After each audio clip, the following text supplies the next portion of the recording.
ಸ್ನೇಹಿತರೆ, ಬೆಂಗಳೂರಿನ ರಾಜರಾಜೇಶ್ವರಿ ನಗರದ ಹವ್ಯಕ ಪ್ರತಿಷ್ಠಾನದವರು ನಡೆಸಿದಂತಹ ಪ್ರತಿಭಾ ಪುರಸ್ಕಾರ ಕಾರ್ಯಕ್ರಮದಲ್ಲಿ ಏನೆಲ್ಲ ಇದ್ದವು ಅನ್ನೋದನ್ನು ಹಿಂದಿನ ವಿಡಿಯೋಗಳಲ್ಲಿ ತೋರಿಸಿದ್ದೆ. ಇದೀಗ ಅತಿಥಿಗಳಾಗಿ ಬಂದಂತಹ ನಾ ಸೋಮೇಶ್ವರರು, ರಾಮಚಂದ್ರ ಅವರು ಹಾಗೆ ಹವ್ಯಕ ಪ್ರತಿಷ್ಠಾನದವರ ಉಪಸ್ಥಿತಿಯಲ್ಲಿ ಹವ್ಯಕ ಶಿರೋಮಣಿ ಪ್ರಶಸ್ತಿ ಪ್ರದಾನವು ಗಣಪತಿ ಹೆಗಡೆ ಯಲ್ಲಾಪುರ ಇವರಿಗೆ ಸಂದ ಖುಷಿಯ ಕ್ಷಣದ ಜೊತೆಗೆ ಹವ್ಯಕ ಪ್ರತಿಭೆಗಳಿಗೆ ಪುರಸ್ಕಾರವನ್ನು ನೀಡಿದ ಸಂಭ್ರಮದ ಕ್ಷಣಗಳನ್ನು ನಿಮ್ಮೊಡನೆ ಹಂಚಿಕೊಳ್ತಾ ಇದ್ದೀನಿ. ಹಾಗೆಯೇ ಅನೇಕರ ಭೇಟಿಯು ಖುಷಿಯನ್ನು ಕೊಟ್ಟಿದ್ದುದರ ಜೊತೆಗೆ ನನ್ನ ಯೂಟ್ಯೂಬ್ ಖಾಯಂ ವೀಕ್ಷಕರಾದ ಮಹಾಬಲೇಶ್ವರ್ ಅವರು ತಮ್ಮ ಪರಿಚಯವನ್ನು ಹೇಳಿಕೊಂಡು ಮಾತನಾಡಿಸಿದ್ದು ಖುಷಿಯನ್ನು ಇನ್ನಷ್ಟು ಹೆಚ್ಚಿಸಿತು. ಮುಂದಿನ ಕಾರ್ಯಕ್ರಮದಲ್ಲಿ ಏನೆಲ್ಲ ಇವೆ ಅನ್ನೋದನ್ನು ನೋಡೋಣ ಬನ್ನಿ. 2018ರಲ್ಲಿ ಅಧಿಕೃತವಾಗಿ ಸ್ಥಾಪಿತವಾದ ರಾಜರಾಜೇಶ್ವರಿ ನಗರ ಹವ್ಯಕ ಪ್ರತಿಷ್ಠಾನ ಸುತ್ತಮುತ್ತಲಿನ ಹವ್ಯಕರನ್ನು ಒಂದುಗೂಡಿಸಿ ಸಾಂಸ್ಕೃತಿಕ, ಧಾರ್ಮಿಕ ಹಾಗೂ ಸಾಮಾಜಿಕ ಕಳಕಳಿಯ ಅನೇಕ ಕಾರ್ಯಕ್ರಮಗಳನ್ನು ಕಳೆದ 8 ವರ್ಷಗಳಿಂದ ಹಮ್ಮಿಕೊಳ್ಳುತ್ತಾ ಬಂದಿದೆ.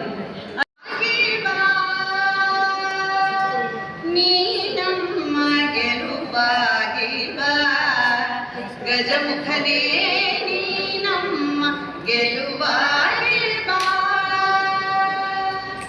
ಗುರುಕುಲಕ್ಕೆ ವರವಾಗಿ ಕುಳಿತೋರೋ ಗುರುವಾಗಿ ಕೊರಿ ನೀನು ಎಂದೆಂದು ಕರುಣಾಳುತ್ತಾ ಬಂದು ನೀನಮ್ಮ ಗೆಲುವಾಗಿ ಬಾ. ಗಜಮುಖನೇ ನೀನಮ್ಮ ಗೆಲುವಾಗಿ ಬಾ.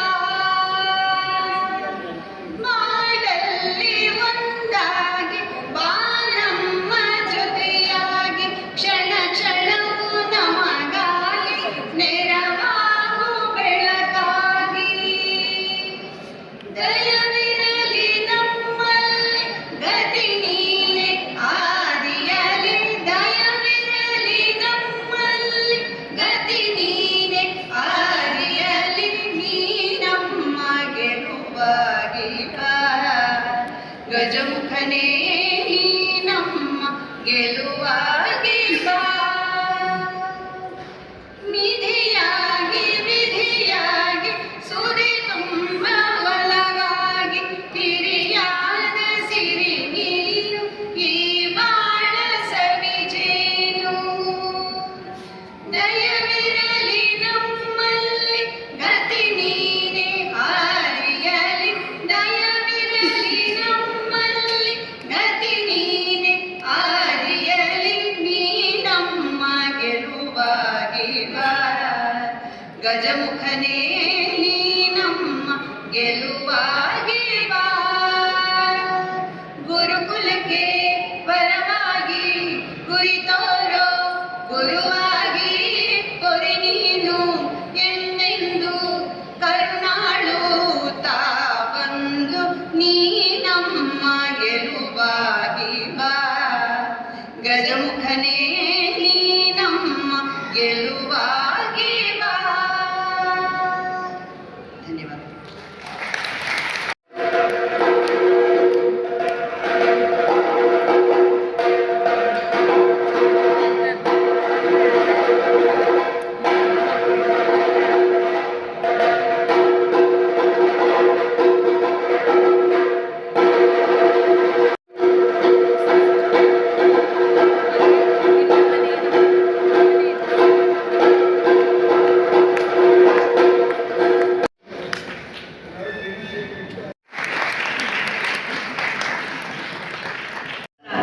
ಶ್ರೀಯುತ ಡಾಕ್ಟರ್ ಗಣಪತಿ ಹೆಗಡೆ ಯಲ್ಲಾಪುರ ಎಂದರು. ಡಾಕ್ಟರ್ ಗಣಪತಿ ಹೆಗಡೆಯವರು ಅವರ ಶ್ರೀಮತಿ ಭವಾನಿ ಅವರೊಂದಿಗೆ ವೇದಿಕೆಗೆ ಆಗಮಿಸಬೇಕಾಗಿ ಕೋರಿಕೆ.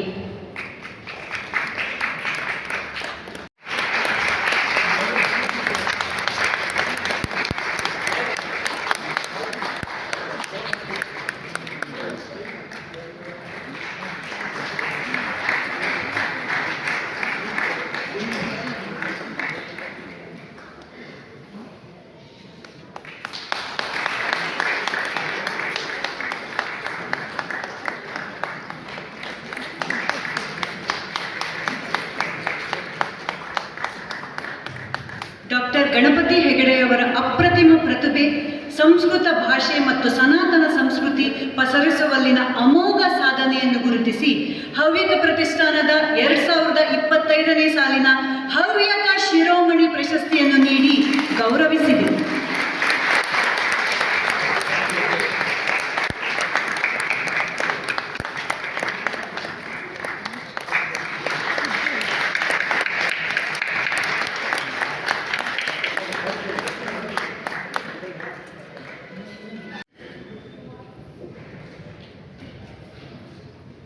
ಇದ್ದೇನೆ. ಈ ಎಲ್ಲ ಹಿರಿಯರು, ಗಣ್ಯರು, ಗಣ್ಯಮಾನ್ಯರು ನನ್ನನ್ನು ಗುರುತಿಸಿದ್ದಕ್ಕೆ ನಿಜವಾಗಿಯೂ ಹೆಮ್ಮೆ ಅಂತ ಅನಿಸ್ತಾ ಇದೆ. ಅನೇಕ ಪ್ರಶಸ್ತಿಗಳು ಬಂದರೂ ಕೂಡ ನಮ್ಮ ಹವ್ಯಕರು ನಮ್ಮನ್ನು ಗುರುತಿಸ್ತಾ ಇರೋದಕ್ಕೆ ಅತ್ಯಂತ ಋಣಿಯಾಗಿದ್ದೇನೆ, ಖುಷಿ ಪಡ್ತಾ ಇದ್ದೇನೆ. ಎಲ್ಲ ಗಣ್ಯರಿಗೆ, ನನ್ನ ಆತ್ಮೀಯ ಮಿತ್ರ ರಾಮಕೃಷ್ಣ ಹೆಗ್ಡೆ ಅವರಿಗೆ, ನಮ್ಮ ಗಣಪತಿ ಹೆಗ್ಡೆ ಅವರಿಗೆ, ಗೋಪಾಲಕೃಷ್ಣ ಭಟ್ ಅವರಿಗೆ, ನಮ್ಮ ಡಾಕ್ಟ್ರು, ಹಾಗೆ ನಮ್ಮ ಸೋಮೇಶ್ವರ್ ಅವರು, ಇವರೆಲ್ಲರ ಪ್ರೀತಿಯನ್ನು ಇವತ್ತು ಗಳಿಸಿದ್ದೇನೆ. ನಿಮ್ಮೆಲ್ಲರ ಪ್ರೀತಿಯನ್ನು ಗಳಿಸಿದ್ದೇನೆ. ತುಂಬ ಹೃದಯದ ಧನ್ಯವಾದ. ನಮಸ್ಕಾರ. 86.16 ಅಂಕ ಗಳಿಸಿ ಸಾಧನೆಗೈದಿದ್ದಾನೆ. ಪ್ರಸ್ತುತ ಎಲೆಕ್ಟ್ರಾನಿಕ್ಸ್ ಅಂಡ್ ಕಮ್ಯುನಿಕೇಶನ್ ವಿಭಾಗದಲ್ಲಿ ಇಂಜಿನಿಯರಿಂಗ್ ಅಭ್ಯಾಸ ಮಾಡುತ್ತಿದ್ದಾನೆ. ಹವ್ಯಕ ಪ್ರತಿಷ್ಠಾನವು ವಿದ್ಯಾರ್ಥಿಯನ್ನು ಪ್ರೋತ್ಸಾಹಿಸಿ ಅಭಿನಂದಿಸುತ್ತಿದೆ.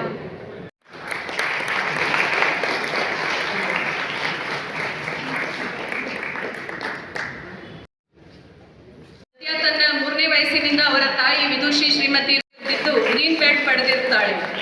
ಹಾಗೆ ರಾಜ್ಯ ಮಟ್ಟದ ಟೆಕ್ವಾಂಡೋ ಸ್ಪರ್ಧೆಯಲ್ಲಿ ಚಿನ್ನದ ಪದಕ ಹಾಗೂ ಬೆಳ್ಳಿ ಪದಕ ಗೆದ್ದಿರುತ್ತಾಳೆ.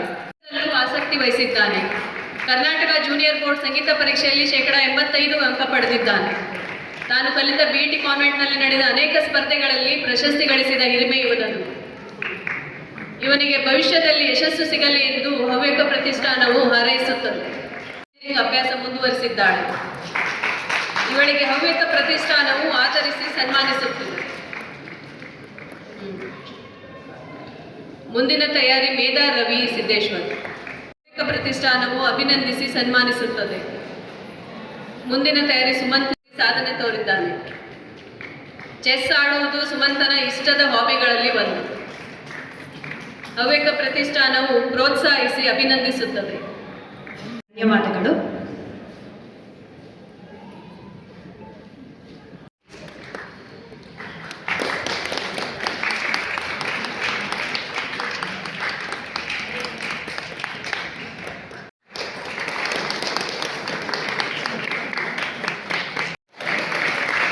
ಇವರು 10ನೇ ತರಗತಿಯನ್ನು ಕಾರ್ಮೆಲ್ ಸ್ಕೂಲ್ನಲ್ಲಿ ಮುಗಿಸಿ ಪ್ರಸ್ತುತ RVPU ಕಾಲೇಜಿನಲ್ಲಿ ನೀಟ್ ತರಬೇತಿಯ ಜೊತೆಗೆ ವಿದ್ಯಾಭ್ಯಾಸವನ್ನು ಮುಂದುವರಿಸುತ್ತಿದ್ದಾರೆ. ಇವರಿಗೆ ಹವ್ಯಕ ಪ್ರತಿಷ್ಠಾನವು ಸಾಧಕ ಶ್ರೀ ಪ್ರಶಸ್ತಿಯೊಂದಿಗೆ ಗೌರವಿಸುತ್ತಿದೆ.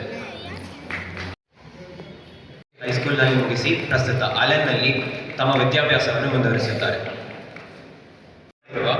ದೇಶದ 375 ಸಾಮಾನ್ಯ ವರ್ಗದ ವಿದ್ಯಾರ್ಥಿಗಳಲ್ಲಿ ನಮ್ಮ ರಾಜ್ಯದ ಕರ್ನಾಟಕ ಶೈಲಿಯ ವೇಣುವಾದನದಲ್ಲಿ ಆಯ್ಕೆಯಾದ ಏಕೈಕ ಸ್ಪರ್ಧಿಯಾಗಿದ್ದಾರೆ.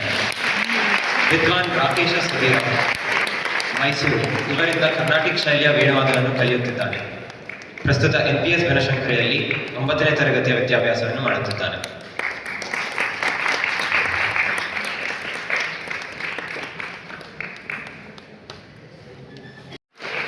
ಹತ್ತನೇ ತರಗತಿಯನ್ನು ಬಾಲ್ವಿನ್ಸ್ ಶಾಲೆಯಲ್ಲಿ ಮುಗಿಸಿ ಪ್ರಸ್ತುತ ಕಿಂಗ್ಡಮ್ ಕಾಲೇಜಿನಲ್ಲಿ ವಿದ್ಯಾಭ್ಯಾಸವನ್ನು ಮುಂದುವರಿಸಿದ್ದಾರೆ.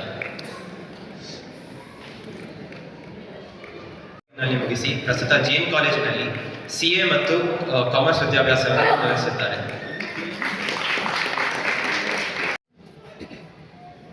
ಸ್ಪರ್ಧೆಗಳಲ್ಲಿ ಕೂಡ ಇವರು ಜಯವನ್ನು ಸಾಧಿಸಿದ್ದಾರೆ. ಇವರು 10ನೇ ತರಗತಿಯನ್ನು ನಾರಾಯಣ ಇಟೆಕ್ಸ್ ಶಾಲೆಯಲ್ಲಿ ಮುಗಿಸಿ ಪ್ರಸ್ತುತ ಆಲೆನ್ನಲ್ಲಿ JE ತರಬೇತಿಯ ಜೊತೆ ವಿದ್ಯಾಭ್ಯಾಸವನ್ನು ಮುಂದುವರಿಸಿದ್ದಾರೆ. ಇಂಚರ P. ಭಟ್ VLSI ಇದರಿಂದ PG diploma in advanced VLSI ವಿದ್ಯಾಭ್ಯಾಸವನ್ನು ಕೂಡ ಮುಗಿಸಿರುತ್ತಾರೆ.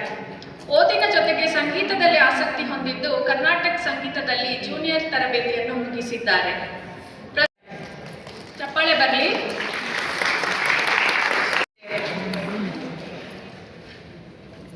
ರಾಜ್ಯ ಮಟ್ಟದ, ರಾಷ್ಟ್ರ ಮಟ್ಟದ ಹಾಗೂ ಅಂತಾರಾಷ್ಟ್ರೀಯ ಸ್ಪರ್ಧೆಯಲ್ಲಿ ಸುಮಾರು 36 ದೇಶಗಳು ಭಾಗವಹಿಸಿದ 6,000 ವಿದ್ಯಾರ್ಥಿಗಳಲ್ಲಿ ಔಟ್ ಆಫ್ 200 ಗಣಿತ ಪ್ರಶ್ನೆಗಳಲ್ಲಿ 198 ಪೂರೈಸಿ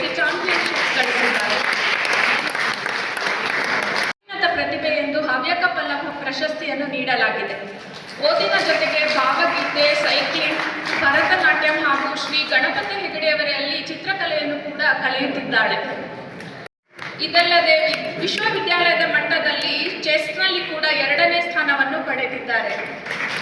ಪಬ್ಲಿಕ್ ಸ್ಪೀಕಿಂಗ್, ಲೇಖನಿಗೆ ಹವ್ಯಕ ಪ್ರತಿಷ್ಠಾನ ಸನ್ಮಾನಿಸುತ್ತದೆ.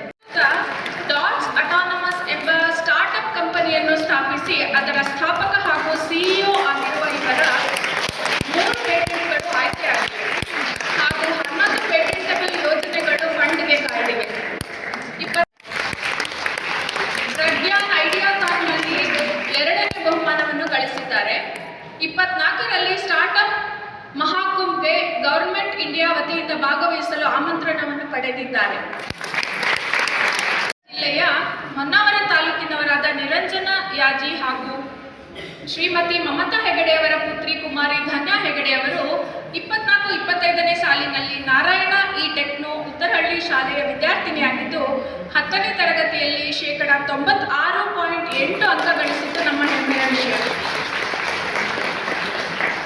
ಪ್ರಸ್ತುತ ಆರ್ಮಿ ಕಾಲೇಜಿನಲ್ಲಿ ಫಸ್ಟ್ PUC ವಿದ್ಯಾಭ್ಯಾಸ ನಡೆಸುತ್ತಿದ್ದು ಓದಿನೊಂದಿಗೆ ಇವರಿಗೆ ವೈಜ್ಞಾನಿಕ ಪ್ರಾಜೆಕ್ಟ್ ವೇಸ್ಟ್ ಸೆಗ್ರಿಗೇಷನ್ ತ್ಯಾಜ್ಯ ವಿಂಗಡಣೆ ಎಂಬ ಕಾಲೇಜ್ ಪ್ರಾಜೆಕ್ಟ್ನಲ್ಲಿ ಪ್ರಶಸ್ತಿ ದೊರಕಿದೆ. ಹವ್ಯಾಸಗಳಲ್ಲಿ ಒಂದಾದ ಯಕ್ಷಗಾನವನ್ನು ಸುಮಾರು 3 ವರ್ಷಗಳಿಂದ ರವೀಶ್ ಹೆಗಡೆ ಐನ್ಬೆಲ್ ಅವರಿಂದ ಕಲಿತಿದ್ದು ಅನೇಕ ಕಡೆ ಪ್ರದರ್ಶನವನ್ನು ನೀಡಿದ್ದಾರೆ. ಹಾಗೂ ಕರಕುಶಲ ಪ್ರತಿಭೆ ಕೂಡ ನೃತ್ಯದಲ್ಲೂ ಕೂಡ ಆಸಕ್ತಿಯನ್ನು ಹೊಂದಿದ್ದಾಳೆ. ಇವಳಿಗೆ ನಮ್ಮ ಕಡೆಯಿಂದ ಶುಭ ಹಾರೈಕೆ. ಬೆಂಗಳೂರಿನಿಂದ ಡಿಜಿಟಲ್ ಎಲೆಕ್ಟ್ರಾನಿಕ್ಸ್ ಆ್ಯಂಡ್ ಕಮ್ಯುನಿಕೇಷನ್ ಸಿಸ್ಟಮ್ನಲ್ಲಿ ಪೂರೈಸಿದ್ದಾರೆ. ನಲ್ಲಿ artificial intelligence and data science ವಿಭಾಗದಲ್ಲಿ ಅಸಿಸ್ಟೆಂಟ್ ಪ್ರೊಫೆಸರ್ ಆಗಿ ಕಾರ್ಯನಿರ್ವಹಿಸುತ್ತಿದ್ದಾರೆ. ಇವರಿಗೆ ನಮ್ಮ ಕಡೆಯಿಂದ ಶುಭ ಹಾರೈಸೋಣ. ಅವರ ಪುತ್ರಿ ಅನಘಾ ಭಟ್ 24-25ನೇ ಸಾಲಿನಲ್ಲಿ NPS ಸ್ಕೂಲ್ನಲ್ಲಿ CBS ವಿದ್ಯಾರ್ಥಿನಿಯಾಗಿದ್ದು ಎಲ್ಲ ವಿಷಯಗಳಲ್ಲೂ 99 ಅಂಕ ಗಳಿಸಿ 600ಕ್ಕೆ 593 ಅಂದರೆ 98.6 ಅಂಕಗಳನ್ನು ಗಳಿಸಿದ್ದಾರೆ. ಪ್ರಸ್ತುತ ಆರ್ಮಿ ಕಾಲೇಜಿನಲ್ಲಿ ಫಸ್ಟ್ PUC ವಿದ್ಯಾರ್ಥಿನಿಯಾಗಿದ್ದು ಓದಿನೊಂದಿಗೆ ಶ್ರೀ ರವೀಶ್ ಹೆಗಡೆ ಐನ್ಬೆಲ್ ಅವರಲ್ಲಿ ಯಕ್ಷಗಾನ ಹಾಗೂ ಶ್ರೀ ಗಣಪತಿ ಹೆಗಡೆಯವರಲ್ಲಿ ಚಿತ್ರಕಲೆಯನ್ನು ಕಲಿತಿದ್ದು ಸೀನಿಯರ್ ಪರೀಕ್ಷೆಯನ್ನು ಡಿಸ್ಟಿಂಕ್ಷನ್ನಿಂದ ಪಡೆದಿದ್ದಾಳೆ. ಮುಂದೆ IITಯಲ್ಲಿ ಏರೋಸ್ಪೇಸ್ ಇಂಜಿನಿಯರ್ ಆಗುವ ಇವಳ ಅದ್ಭುತ ಕನಸು ನನಸಾಗಲಿ ಎಂದು ನಾವೆಲ್ಲ ಹಾರೈಸೋಣ. ಮುಂದಿನ ಪ್ರತಿಭೆ ಸ್ಫೂರ್ತಿ ಹೆಗಡೆ ಹಾಗೂ ಶ್ರೀಮತಿ ಶುಭಾರವರ ಪುತ್ರಿಯಾದ ಕುಮಾರಿ ಸ್ಫೂರ್ತಿ ಹೆಗಡೆ 24-25ನೇ ಸಾಲಿನಲ್ಲಿ ಡೆಕ್ಕಲ್ ಇಂಟರ್ನ್ಯಾಷನಲ್ ಸ್ಕೂಲ್ನ ICSE ವಿಭಾಗದ ವಿದ್ಯಾರ್ಥಿನಿಯಾಗಿದ್ದು 10ನೇ ತರಗತಿಯಲ್ಲಿ ಬಯಾಲಜಿ 100ಕ್ಕೆ 100, ಹಿಸ್ಟ್ರಿ 100ಕ್ಕೆ 100, ಕನ್ನಡ ಇಂಗ್ಲಿಷ್ 99 ಅಂಕ ಗಳಿಸಿ 98.2 ಅಂಕಗಳಿಂದ ನಮಗೆಲ್ಲ ಹೆಮ್ಮೆಯನ್ನು ತಂದಿದ್ದಾರೆ. ಇದಲ್ಲದೆ ರಾಷ್ಟ್ರಮಟ್ಟದ ಒಲಿಂಪಿಯಾಡ್ನಲ್ಲಿ ಬಂಗಾರದ ಪದಕವನ್ನು ಗೆದ್ದಿದ್ದಾಳೆ. ಶಾಲೆಯಿಂದ ಅಕಾಡೆಮಿಕ್ ಎಕ್ಸಲೆನ್ಸ್ ಅವಾರ್ಡ್ ಅನ್ನು ಕೂಡ ಪಡೆದಿದ್ದಾಳೆ. ಓದಿನೊಂದಿಗೆ ಯೋಗ, ವಾಲಿಬಾಲ್, ಕರ್ನಾಟಿಕ್ ಸಂಗೀತ ಮುಂತಾದ ಹವ್ಯಾಸಗಳನ್ನು ಹೊಂದಿದ್ದು ಇಸ್ಕಾನ್ನಲ್ಲಿ ನಡೆದ ಚಿತ್ರಕಲೆಯ ಸ್ಪರ್ಧೆಯಲ್ಲಿ ಕೃಷ್ಣ ಲೀಲಾ ಚಿತ್ರಕ್ಕೆ ಮೊದಲನೇ ಪ್ರಶಸ್ತಿಯನ್ನು ಪಡೆದಿದ್ದಾಳೆ. ಪ್ರಸ್ತುತ ಆರ್ಮಿ ಬೇಸ್ ಕಾಲೇಜಿನಲ್ಲಿ ಫಸ್ಟ್ PUC ವಿದ್ಯಾರ್ಥಿನಿಯಾಗಿರುವ ಸ್ಫೂರ್ತಿಗೆ ನಮ್ಮ ಕಡೆಯಿಂದ ಶುಭ ಹಾರೈಸೋಣ. ನಮ್ಮನ್ನೆಲ್ಲ ಮನಗೆದ್ದಿದ್ದಾರೆ. ಇನ್ನೇನು ಬೇಕು? ಅವರ ಪ್ರತಿಭೆಗಳನ್ನು ಹಾಗೂ ಅವರ ಖುಷಿಯನ್ನು ನಮ್ಮೊಡನೆ ಹಂಚಿಕೊಂಡಿದ್ದಾರೆ. ಒಂದು ಕಾರ್ಯಕ್ರಮಕ್ಕೆ ಪ್ರತಿಭಾ ಪುರಸ್ಕಾರ 2025 ಅತ್ಯಂತ ಶ್ಲಾಘನೀಯ ಕಾರ್ಯಕ್ರಮ. ಇದನ್ನು ಪರಿಕಲ್ಪಿಸಿ ಕಾರ್ಯರೂಪಕ್ಕೆ ತಂದ ಎಲ್ಲರಿಗೂ ನನ್ನ ನಮನಗಳು.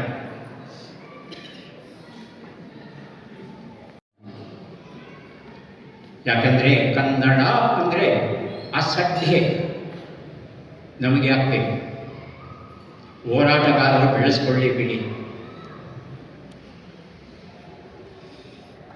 ನಿಮ್ಮಲ್ಲಿ ಯಾರಾದರೂ ಈ ರೀತಿಯ ಮನೋಭಾವವನ್ನು ತಳೆದಿದ್ದರೆ ಕನ್ನಡದ ಸ್ಥಾನದಲ್ಲಿ ಹವ್ಯಕ ಭಾಷೆಯನ್ನು ಇಟ್ಟುದು.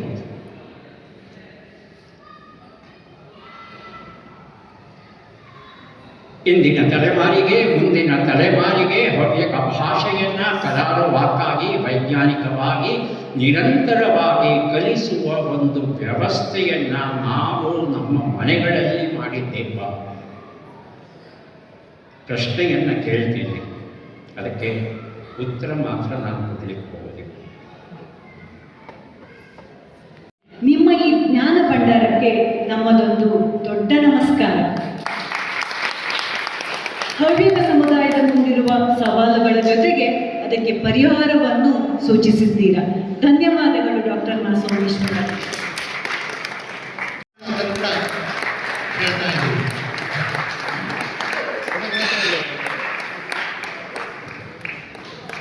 ಅವರಿಗೆ ನಮ್ಮ ಪ್ರತಿಷ್ಠಾನದ ಕಡೆಯಿಂದ ಗೌರವ ಸಮರ್ಪಣೆಯನ್ನು ಮಾಡಬೇಕೆಂದು ಕೇಳಿಕೊಳ್ತೇನೆ.